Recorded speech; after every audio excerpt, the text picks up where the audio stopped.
Je suis Jérémy Ababou, pianiste et compositeur.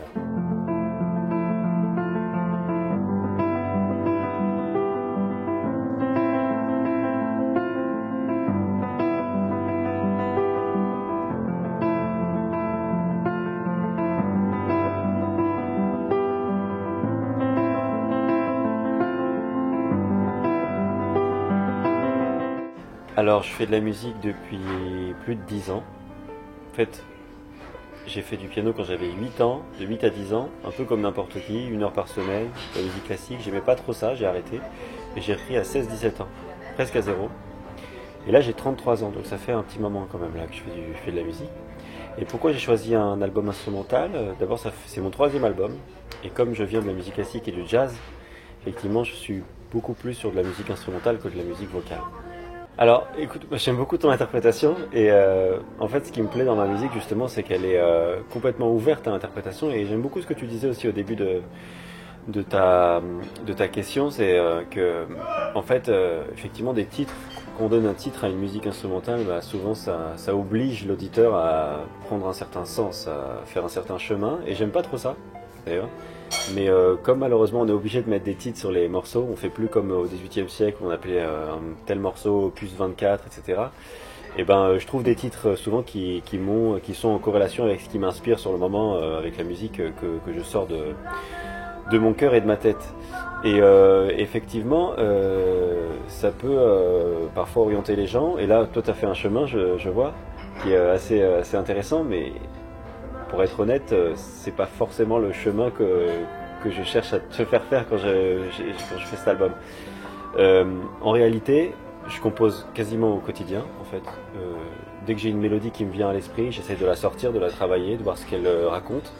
Et si je sens qu'il y a quelque chose qui se passe, et ben je la mets sur le papier ou je l'enregistre. Et en fait, c'est ce que je fais tout le temps. Et au bout d'un moment, quand je sens que j'ai un album, donc évidemment, j'enregistre tout ça et j'en fais une œuvre d'album. Mais j'ai pas de projet prédéfini, du genre quelque chose, une espèce de vision sur l'ensemble du projet, quoi. C'est surtout, en fait, en faisant de la musique tous les jours, moi je suis toujours proche des œuvres, de mon instrument tout le temps, etc. Et j'essaye de capter tout ce qui m'inspire et d'en sortir des mélodies. Donc voilà, je cumule de la musique et puis au bout d'un moment, je dis tiens, je vais en faire un album. Ce qui est intéressant, c'est que, alors encore une fois, j'ai pas choisi tout ça, je le choisis pas, c'est très instinctif. Et d'ailleurs, j'ai appelé cet album Il était une fois parce que, et c'est en corrélation avec ce que tu dis sur l'aspect cinématographique, c'est qu'en fait, en jouant ma musique aux autres, en tout cas sur scène, et je me rends compte que les gens souvent viennent me voir en me disant ta musique raconte plein de choses, elle évoque plein d'images, etc. C'est très cinématographique. Donc c'est pour ça que je l'ai appelé Il était une fois. Parce que en fait c'est ce que les gens me renvoyaient de ma musique, je me suis dit c'est hyper approprié en fait tout simplement. Et effectivement c'est cinématographique, mais je fais pas exprès, hein, je veux dire c'est juste comme ça. Moi j'aime bien l'idée en fait de laisser la musique nous guider en fait. Plutôt que de travailler, imaginer une espèce de concept préalablement. Je préfère laisser la musique me raconter les histoires qu'elle a à me raconter et me guider vers ses chemins. C'est intéressant de voir les retours des uns et des autres, quoi. C'est très différent en général, mais tout le monde parle quand même de l'aspect cinématographique, des images que ça évoque. Il y en a que ça rend triste parfois, il y en a à qui ça donne beaucoup d'espoir. Beaucoup de gens ont l'impression d'être consolés avec ma musique, comme si je les comprenais.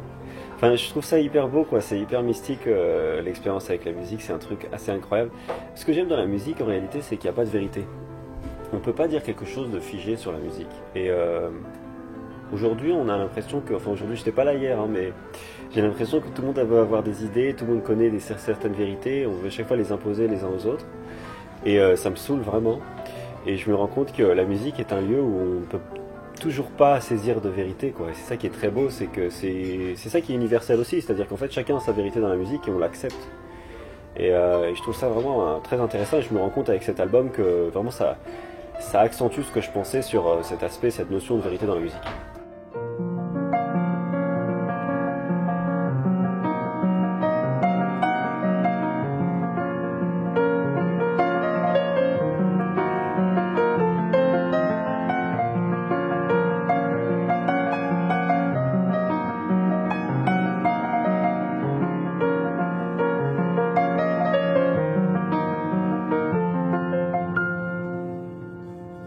Carrément, en fait, cet album ouvre, je sais pas s'il clôture, mais en tout cas, il ouvre de nouveaux horizons.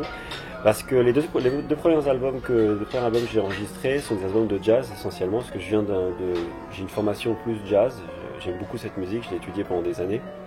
Et en fait, avec le temps, je me suis rendu compte que il y avait quelque chose qui me dérangeait en fait, dans le sens où j'essayais de jouer la complexité souvent, alors que je sais pas si c'était purement démonstratif ou si c'était sincère, si c'était vraiment intéressant et objectif, quoi. Enfin, je sais pas comment dire, est-ce que j'allais au bout des choses, droit au but en fait, ou est-ce que je contournais par la démonstration, etc. Et avec le jazz, je me suis rendu compte que je faisais beaucoup ça, c'est-à-dire que je cherchais sans arrêt la complexité, enrichir les harmonies, les rythmes un peu compliqués, etc. Et donc à un moment, je me suis dit, j'aimerais bien essayer d'épurer, d'enlever un peu ce qui me paraît être superficiel. Et donc petit à petit, j'ai enlevé de plus en plus de couches. Et je suis arrivé aux mélodies. C'est-à-dire qu'en fait, moi j'ai toujours été très proche de la mélodie. Tout part d'une mélodie pour moi. Parfois d'un rythme, mais en général d'une mélodie. Le lyrisme, c'est quelque chose qui m'a toujours impressionné, que j'ai toujours adoré. De toute façon, pour moi, c'est la poésie, en fait. C'est le cœur du truc, quoi.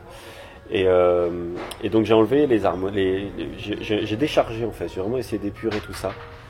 Et j'ai gardé juste les mélodies. Et c'est ce qui m'a donné en fait l'idée de faire cet album, entre autres, de commencer à écrire de la musique comme ça, c'est-à-dire de laisser juste les mélodies simples qui me viennent à l'esprit. Parce que pour moi, c'est ça qui a de plus puissance, qui a de plus impactant, c'est les mélodies. Et je me suis rendu compte que en enlevant justement toutes ces couches de complexité, j'allais droit au cœur des gens de manière encore plus efficace en fait. C'est-à-dire que les gens aujourd'hui avec cette musique me parlent moins de performance, mais plus de ce qu'ils ressentent à l'échelle du sensible en fait. Et c'est ce qui m'intéresse. Et donc effectivement là, c'est un vrai tournant dans l'histoire dans mon petit chemin là que je parcours et on verra bien où ça nous mène. Pour l'instant oui, c'est-à-dire qu'il y a quelque chose de... La sincérité m'intéresse beaucoup en fait dans ce chemin-là. Parce que bon, au début quand on commence à faire de la musique, on a envie de jouer vite, montrer qu'on sait faire plein de choses, etc. Et puis une fois qu'on le fait, bah, on se dit où est l'essentiel finalement. Donc oui, ça ouvre vraiment de nouveaux horizons et je sens que je me rapproche, comme tu disais tout à l'heure, à quelque chose de plus authentique à moi-même. En fait, je les laisse parler, c'est-à-dire que il y a des mélodies qui me viennent à l'esprit et j'essaie de les poser au piano par exemple. Je vois comment ça résonne. C'est un ressenti en fait. Des fois je me dis maintenant en fait ça n'a rien, ça dit rien et parfois je me dis putain c'est fort. Des fois par exemple aussi je juge que ça ne dit rien mais elle revient dans ma tête, elle m'obsède 2 mois après, 1 an après, je dis donc attends peut-être qu'il y a un truc qui doit se passer là, je dois ressortir la mélodie et je la ressors et il se passe un truc. Donc ça vit en fait, ça bouge vachement et il faut rester attentif. Et là j'ai déjà quelques mélodies en cours que je travaille qui me semblent être bonnes pour le prochain album. Ouais. Il y a quasiment presque un album qui est prêt, un deuxième volet